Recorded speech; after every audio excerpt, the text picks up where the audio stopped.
Everyone, स्वागत है आप सभी का आपके अपने channel Sanju Sheoran exam pro में। आज की इस वीडियो में हम सीडीपी का प्रैक्टिस सेट नंबर 22 करेंगे। इससे पहले 21 कर चुके हैं भाई, प्लेलिस्ट में जाके आप चेक कर सकते हो। और कम से कम टाइम में भाई हम सीडीपी का प्रैक्टिस करते हैं, जो कि इंपॉर्टेंट है भाई जितने भी टीचिंग एग्जाम होते हैं उन सभी के लिए। तो चलिए शुरू करते हैं आज का प्रैक्टिस सेट। और फर्स्ट क्वेश्चन गौर फरमाइएगा, जीन पियाजे के अनुसार विकास के किस स्तर पर बच्चों में परिकल्पना आधारित निगनात्मक तार्किकता विकसित होती है और वैज्ञानिक सोच उभरना शुरू होती है। ऑप्शन ए है अमूर्त सक्रियात्मक, ऑप्शन बी है संवेदी, ऑप्शन सी है भाई मूर्त सक्रियात्मक, ऑप्शन डी है पूर्व सक्रियात्मक अवस्था। तो भाई इसका जो आंसर है क्या आएगा भाई, ऑप्शन ए आएगा। क्या आएगा, ऑप्शन ए आएगा। ये चारों की चारों भाई किसके द्वारा बताई गई हैं, जीन पियाजे के द्वारा। ये पहली स्टेज है, ये सेकंड है, ये कौन सी है भाई तीसरी है, और ये कौन सी है भाई चौथी स्टेज है। इस प्रकार से चारों स्टेज को ध्यान में रखिए और साथ ही साथ इनको आपका आयु वर्ग भी पता होना चाहिए भाई। निम्नलिखित में से किस सिद्धांतकारी ने नैतिक तर्कणा के अध्ययन के लिए संज्ञानात्मक विकासात्मक दृष्टिकोण का प्रयोग किया था? तो किसने किया था भाई, इसका जो आंसर है क्या आएगा भाई, हार्वर्ड गार्डनर आएगा, जीन पियाजे आएगा, है ना। क्या आएगा भाई इसका आंसर, ऑप्शन बी आएगा भाई, जीन पियाजे ने। किसने भाई, जीन पियाजे ने। थर्ड क्वेश्चन है भाई, शैक्षणिक मनोविज्ञान क्या नहीं है, क्या नहीं है? ऑप्शन ए व्यवहारिक विज्ञान, ऑप्शन बी प्रयुक्त विज्ञान, ऑप्शन सी आदर्शमूलक विज्ञान, ऑप्शन डी भाई सामाजिक विज्ञान। तो इसका जो आंसर है क्या आएगा भाई, आदर्शमूलक विज्ञान नहीं है, शैक्षणिक मनोविज्ञान। फोर्थ क्वेश्चन है भाई, 6 या 7 वर्ष का बालक दूसरों के विचारों को स्वीकार करने के योग्य नहीं होता। क्यों नहीं होता भाई, ऑप्शन ए है क्योंकि वह बहुत छोटा होता है, क्योंकि वह अहम केंद्रित होता है, क्योंकि वह बुद्धिमान नहीं होता, क्योंकि वह कल्पनाशील होता है। तो इसका जो आंसर है क्या आएगा भाई, ऑप्शन बी आएगा। जो 6 से 7 साल का जो बालक है ना, दूसरों के विचारों को है ना स्वीकार करने के योग्य नहीं होता, क्योंकि वह अहम केंद्रित होता है। क्या होता है भाई, अहम केंद्रित होता है।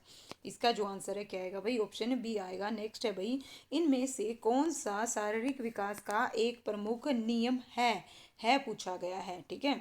ऑप्शन ए कहता है भाई मानसिक विकास से भिन्नता का नियम, ऑप्शन बी अनियमित विकास का नियम, ऑप्शन सी है दूरगामी विकास का नियम, ऑप्शन डी है कल्पना और संवेगात्मक विकास से संबंध का नियम। तो भाई इसका जो आंसर है क्या आएगा भाई, ऑप्शन बी आएगा, अनियमित विकास का नियम। अन्य प्राणियों की अपेक्षा देखिए मनुष्य के शरीर के जो विकास की गति है वो क्या होती है, धीमी और अनियमित होती है। देखो शैशवावस्था में तो जो शारीरिक वृद्धि है परिवर्तन है वो द्रुत गति से होता है, बाल्यावस्था में धीमी हो जाती है और किशोर अवस्था में फिर तेज हो जाती है ना। तो इस प्रकार से क्या होगी भाई, अनियमित विकास का नियम आएगा। नेक्स्ट क्वेश्चन है भाई, अभिप्रेरणा का चालक सिद्धांत किसके द्वारा दिया गया था भाई? ऑप्शन ए है भाई ब्लूम के द्वारा, ऑप्शन बी मैस्लो के द्वारा, option C R S Wood के द्वारा, ऑप्शन डी स्किनर के द्वारा। तो अभिप्रेरणा का जो चालक सिद्धांत है भाई वो किसके द्वारा दिया गया, इसका जो आंसर है क्या आएगा भाई, आर एस वुड के द्वारा दिया गया चालक सिद्धांत अभिप्रेरणा का। किसके द्वारा भाई, आर एस वुड के द्वारा। और जो मूल प्रवृत्ति का सिद्धांत है भाई वो किसके द्वारा, मैकडुलन के द्वारा। और इसके अलावा जो अंतर्नोद का सिद्धांत है वो सी एल हल के द्वारा। और मनोविश्लेषणात्मक सिद्धांत है भाई वो किसके द्वारा, फ्राइड के द्वारा दिया गया, है ना। चालक सिद्धांत किसके द्वारा भाई, वुडवर्थ के द्वारा। बच्चों में संवेगात्मक समायोजन प्रभावित होता है, ऑप्शन ए व्यक्तित्व निर्माण में, ऑप्शन बी कक्षा शिक्षण में, ऑप्शन सी अनुशासन में, ऑप्शन डी उपरोक्त सभी में। तो बताइए भाई बच्चों में जो संज्ञानात्मक समायोजन प्रभावित होता है, इसका जो आंसर है क्या आएगा भाई, ऑप्शन है क्या आएगा भाई, डी आएगा, उपरोक्त सभी, उपरोक्त सभी। अच्छा अधिगम निर्भर करता है किस चीज़ पर करता है भाई, शिक्षक पर, छात्राओं की सक्रिय रुचि पर, अच्छी शिक्षण विधियों पर, ऑप्शन डी शिक्षण सामग्री के न्याय उचित उपयोग पर। तो अच्छा अधिगम निर्भर करता है, इसका जो आंसर है क्या आएगा भाई, छात्रियों की सक्रिय रुचि पर। इसका जो आंसर क्या रहेगा भाई, ऑप्शन है बी आएगा। इनमें से अधिगम की कौन सी तकनीक पर एक अध्यापिका को बल देना चाहिए? तो किस पर देना चाहिए भाई, ऑप्शन ए है उद्दीपक प्रतिक्रिया द्वारा अधिगम, ऑप्शन बी संरचनाबद्ध अन्वेषण की प्रक्रिया द्वारा अधिगम, ऑप्शन सी रट्टा मारकर सीखना और दूसरों से ज़्यादा अंक प्राप्त करने के लिए सीखना। देखिए ये तो बिल्कुल भी नहीं है भाई, सी और डी। अब बच के दो, तो नाइन्थ का जो आंसर है एग्जैक्टली सही क्या आएगा भाई, ऑप्शन बी आएगा, संरचनाबद्ध अन्वेषण की प्रक्रिया द्वारा अधिगम तकनीक पर अध्यापिका को क्या देना चाहिए भाई, बल देना चाहिए। 11th क्वेश्चन, 10th क्वेश्चन है भाई, थॉर्नडाइक का सिद्धांत इनमें से कौन सी श्रेणी में आता है? तो बताइए भाई, यहाँ पे बात हो रही है थॉर्नडाइक के सिद्धांत की, कौन सी श्रेणी में आता है? ऑप्शन ए व्यवहारात्मक सिद्धांत, ऑप्शन बी संज्ञानात्मक, ऑप्शन सी मनोविश्लेषणात्मक सिद्धांत, ऑप्शन डी इनमें से कोई नहीं। तो इसका जो आंसर है क्या आएगा भाई? जो थॉर्नडाइक का सिद्धांत है वो किसके अंतर्गत आता है भाई? व्यवहारात्मक सिद्धांत के अंतर्गत आता है, जो कि इन्होंने अधिगम के प्रयास और त्रुटि सिद्धांत का क्या किया था भाई? प्रतिपादन किया था। और एक और चीज, व्यवहारवाद के जो प्रवर्तक हैं, जनक हैं, वो किसे माना जाता है भाई? जेवी वॉटसन को माना जाता है। किसे माना जाता है? जेवी वॉटसन को। निम्नलिखित में से कौन एक मानवतावादी सिद्धांतकार हैं? तो बताइए भाई, कौन है? सिगमंड फ्राइड हैं, पावलाव हैं, या फिर एरोन बेक हैं, या कार्ल रोजर्स है? तो इसका जो आंसर है क्या आएगा भाई? ऑप्शन है डी आएगा। क्या आएगा भाई? डी आएगा। कार्ल रोजर्स एक मानवतावादी सिद्धांतकार हैं। उनके सिद्धांत को मानवतावादी आंदोलन का समर्थक एक महत्वपूर्ण सिद्धांत माना जाता है भाई। नेक्स्ट क्वेश्चन है भाई 12th, इनमें से कौन सा अच्छे शिक्षण की विशेषता नहीं है? पॉइंट भी नोटेड, नहीं है पूछी गई है। ऑप्शन ए स्वेच्छाचारी, ऑप्शन बी जनतांत्रिक, ऑप्शन सी सहानुभूति पूर्ण, और ऑप्शन डी है वांछनीय सूचनाएं देने वाला। तो इसका जो आंसर है क्या आएगा भाई? ऑप्शन अच्छे शिक्षण की विशेषता क्या नहीं है भाई? इसका आंसर ऑप्शन ए आएगा। क्या आएगा भाई? ए आएगा। जो स्वेच्छाचारी है वो अच्छे शिक्षण की क्या है भाई? विशेषता नहीं है। नेक्स्ट है भाई, कक्ष में शिक्षक प्रयास करता है किस चीज़ का भाई? किस चीज़ का प्रयास करता है? छात्राओं को अनुभव प्रदान करने का, छात्राओं को सहायक अधिगम वातावरण देने का, छात्राओं को चिंतन का अवसर देने का, ऑप्शन डी उपरोक्त सभी।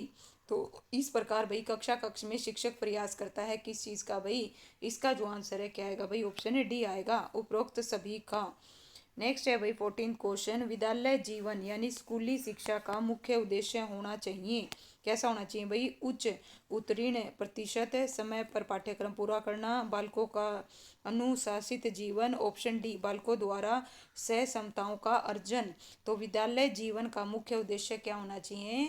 इसका जो आंसर है क्या आएगा भाई? ऑप्शन डी आएगा, बालकों द्वारा सम क्षमताओं का अर्जन, है ना?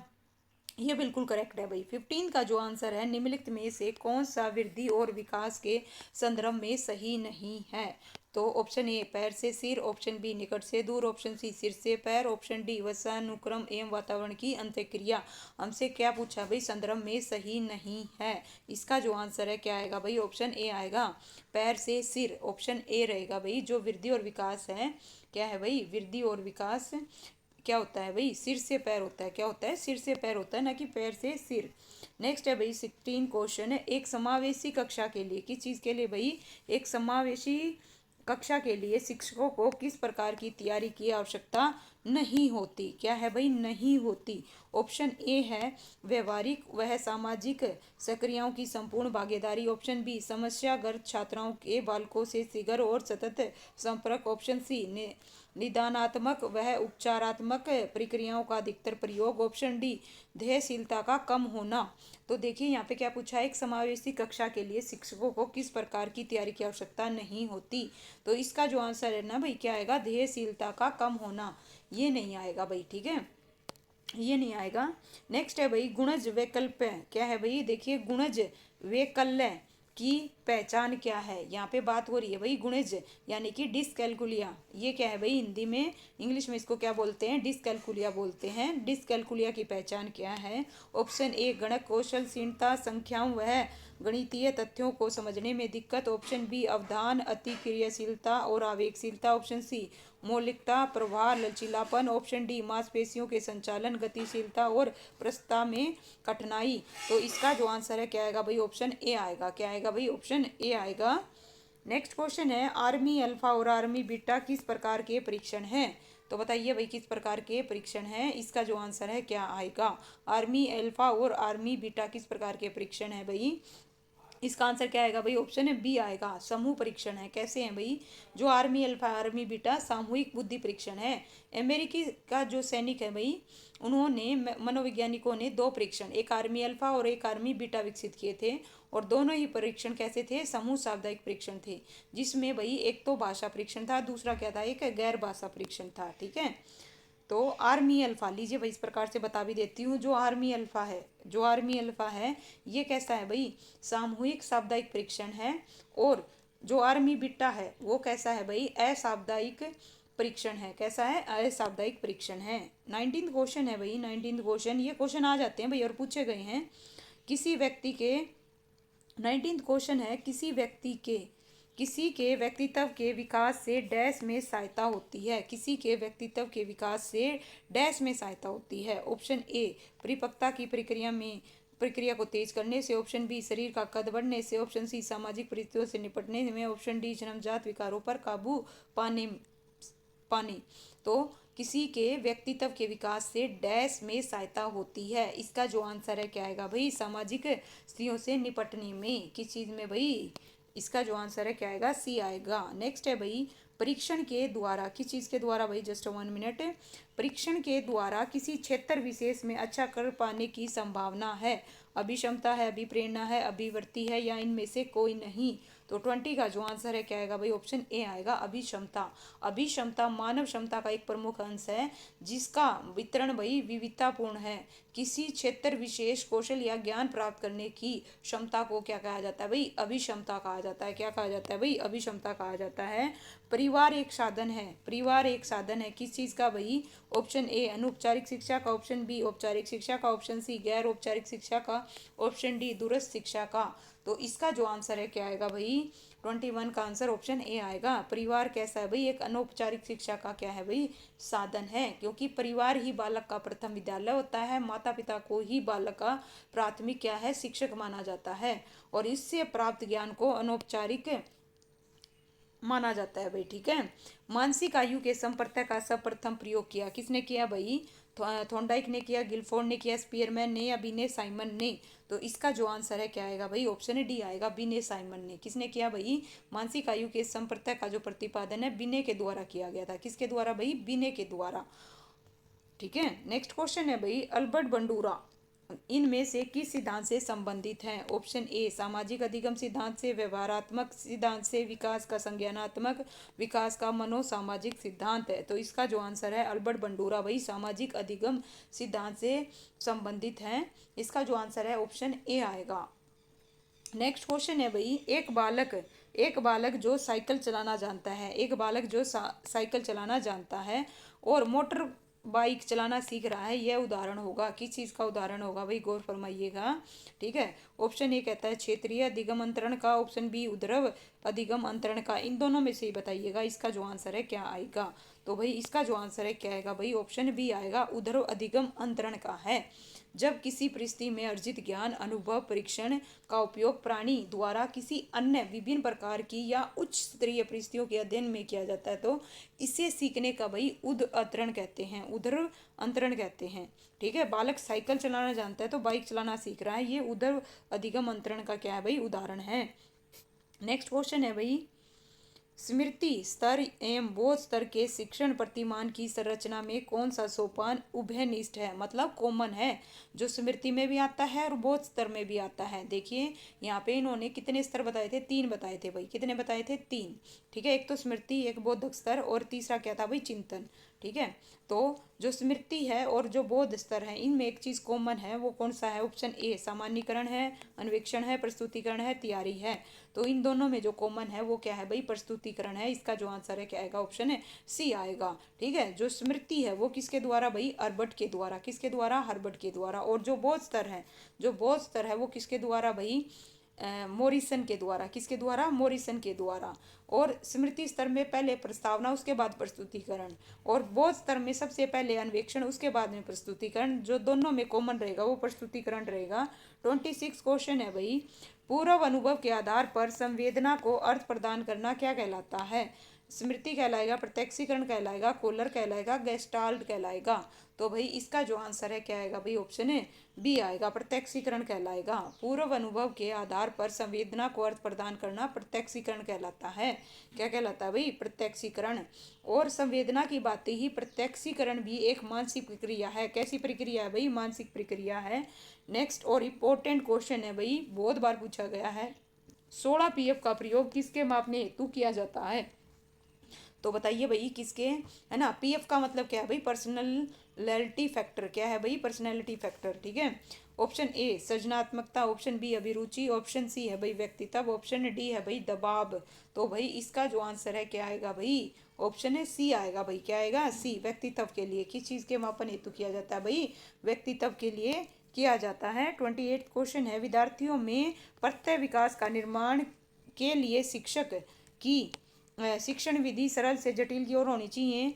विद्यार्थियों में प्रत्यय विकास का निर्माण करने के लिए विद्यार्थियों को व्यापक अनुभव का अवसर प्रदान करना चाहिए, या फिर विद्यार्थियों को नियमित प्रत्ययों के अंतरण का अवसर प्रदान करना चाहिए। ऑप्शन डी उपरोक्त सभी क्रियाएं करनी चाहिए। तो भाई इसका जो आंसर है 28 का क्या आएगा भाई, ऑप्शन डी आएगा। ये सारी क्रियाएं करनी चाहिए भाई, ठीक है, प्रत्यय विकास के लिए। 29 क्वेश्चन है भाई, लक्ष्य निर्देशित व्यवहार में बाधा आना क्या कहलाता है।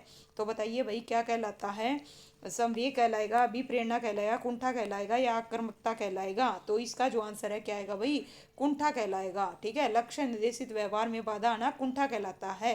ओके।